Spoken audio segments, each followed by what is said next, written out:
కాంగ్రెస్ మిత్రులను కోరుతా ఉన్నా, మీరు 30,000 ఉద్యోగాలు ఇచ్చిన మాట వాస్తవమే అయితే ఏ తారీఖు నోటిఫికేషన్ ఇచ్చినారు, ఏ తేదీన నోటిఫికేషన్ ఇచ్చినారు, ఏ తేదీన రాత పరీక్ష పెట్టినారు, ఎప్పుడు మరి పరీక్షలు పూర్తయినాయి, ఎప్పుడు మరి అపాయింట్మెంట్ లెటర్లు వచ్చినాయో ఒక్కసారి తెలంగాణ నిరుద్యోగులకు చెప్పాలని చెప్పి నేను వారిని డిమాండ్ చేస్తా ఉన్నాను. ఇక వారు చెప్పరు కాబట్టి నేను చెప్తా ఉన్నాను. ఇవాళ రేవంత్ రెడ్డి ఇచ్చిన 32,000 ఉద్యోగాలని చెప్పి ఏదైతే పచ్చి అబద్ధం చెప్తున్నాడో ముఖ్యమంత్రి స్థాయిలో ఉంటూ కూడా తెలంగాణ యువతను ఇవాళ అమాయకులు వీళ్ళకి తెలివి లేదనుకొని ఇష్టం వచ్చినట్టు రేవంత్ రెడ్డి గారు అబద్ధాలు చెప్తున్నాడో ఆ విషయంలో రేవంత్ రెడ్డి గారి దుర్మార్గాన్ని బట్టబయలు చేసే ఇది ఆయన చెప్పిన ఉద్యోగాలు, ఆయన ఇచ్చిన ఉద్యోగాలు అని చెప్పుకుంటున్న వాటికి పరీక్షలు ఎప్పుడు జరిగినాయి, ఎప్పుడు నోటిఫికేషన్ వచ్చిందో నేను చెప్తాను మీకు.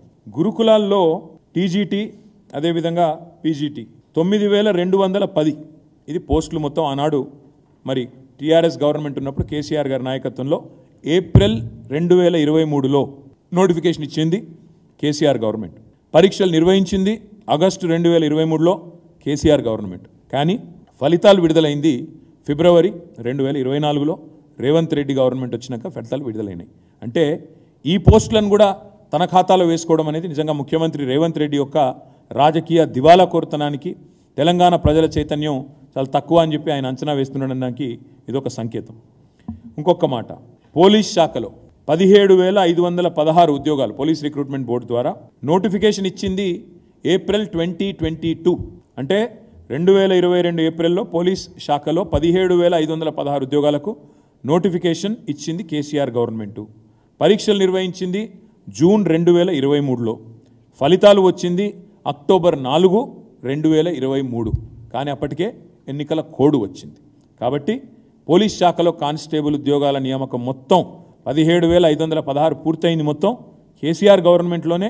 కానీ ఎన్నికల కోడ్ రావడం వల్ల ఆ రోజు మేము ఆ కాయిదాలు ఇవ్వలేకపోయినాం. ఇవాళ ఆ కాయిదాలు ఈయన ఇచ్చి నేనిచ్చిన ఉద్యోగాలని చెప్పి బుకాయించే ప్రయత్నం చేస్తూ ఉన్నాడు. స్టాఫ్ నర్సులు 5,204 పోస్టులు నోటిఫికేషన్ ఇచ్చింది డిసెంబర్ 2022. పరీక్షలు నిర్వహించింది ఆగస్ట్ 2, 2023. అంటే కేసీఆర్ గవర్నమెంట్ ఉన్నప్పుడు ఇవన్నీ పూర్తయినాయి. రిజల్ట్ ఎప్పుడు వచ్చింది కాకపోతే డిసెంబర్ 23, 2023. అంటే డిసెంబర్ 7 నాడు కాంగ్రెస్ గవర్నమెంట్ వస్తే ఒక 16 రోజుల తర్వాత ఈ రిజల్ట్స్ వచ్చినాయి. ఈరోజు అవి నేను ఇచ్చినా అని చెప్పి రేవంత్ రెడ్డి గారు బుకాయించే ప్రయత్నం చేస్తున్నారు. అదే మాదిరిగా ఎస్ఐ, ఏఎస్ఐ పోస్టులు 587 పోస్టులు ఏప్రిల్ 2022లో నోటిఫికేషన్ వస్తే ఏప్రిల్ 2023లో పరీక్ష పూర్తవుతే ఫలితాలు ఆగస్ట్ 7, 2023 వచ్చినాయి. కొన్ని న్యాయపరమైన చిక్కుల వల్ల వాటికి మేము నియామక పత్రాలు అందజేయలేకపోయినాం. ఇవాళ 587 కూడా నేను ఇచ్చినా అని చెప్పి రేవంత్ రెడ్డి గారు మొత్తం ఏదైతే 30,000 ఉద్యోగాలు ఇచ్చినా అని చెప్తుండో దాని యొక్క పూర్తి వివరాలు ఇది నేను మీకు అందజేస్తాను. 32,517. ఈ లెక్క ఎందుకు చెప్తా ఉన్నా మీకంటే కేసీఆర్ గవర్నమెంట్ ఉన్నప్పుడు 1,60,083 ఉద్యోగాల భర్తీ పూర్తి చేసినాం, పత్రాలు ఇచ్చినాం. వాళ్ళందరూ ఇప్పుడు జీతాలు కూడా తీసుకుంటా ఉన్నారు. వాటితో పాటు ఈ 32,517 ఉద్యోగాలు కూడా కేసీఆర్ ప్రభుత్వంలో ఇచ్చినాయి. అంటే మొత్తం కలిపితే 1,92,600 పైచిలకు ఉద్యోగాలు కేసీఆర్ ప్రభుత్వంలోనే భర్తీ పూర్తయినాయి. ఇది కాకుండా ఇంకా ఇంపార్టెంట్ పాయింట్, ఇది ఇంకొక మాట. మీకు ఏమైనా అనుమానం ఉంటే ఏ డిపార్ట్మెంటు ఏందని మొత్తం వివరాలు ఉన్నాయి. ఏ డిపార్ట్మెంట్లో ఎంత పూర్తయింది, టీఎస్పీఎస్సీ ద్వారా ఎంత, టీఎస్ఎల్పిఆర్బి ద్వారా ఎంత, అదేవిధంగా రెసిడెన్షియల్ ఎడ్యుకేషన్ ఇన్స్టిట్యూషన్ల ద్వారా ఎంత, మెడికల్ రిక్రూట్మెంట్ బోర్డు ద్వారా ఎంత, డిఎస్సి ద్వారా ఎంత, మొత్తం అన్ని వివరాలు ఉన్నాయి. నేను సోషల్ మీడియాలో కూడా పెడతాను, మీకు కూడా కాపీస్ ఇస్తాను, దయచేసి చూసుకోవాలని చెప్పి కూడా నేను విజ్ఞప్తి చేస్తా ఉన్నాను.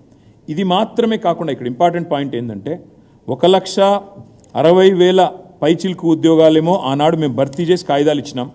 32,000 ఉద్యోగాలు ఇప్పుడు పూర్తయినది, ఇంకా మిగతాయి. ఇప్పుడు రేవంత్ రెడ్డి చేయాల్సిన పని ఏంటంటే మేము ఇచ్చిన పరిపాలనా అనుమతులు 2,32,000 ఉద్యోగాలకి, అది కూడా కేసీఆర్ గవర్నమెంట్ ఇచ్చిన పరిపాలనా అనుమతులే. కాబట్టి ఇవి కూడా పూర్తి చేసినా కూడా ఇవి డెఫినెట్గా మరి తెలంగాణ నిరుద్యోగులు గుర్తించాల్సింది. ఇది అన్నీ కూడా కేసీఆర్ గవర్నమెంట్ చేసింది.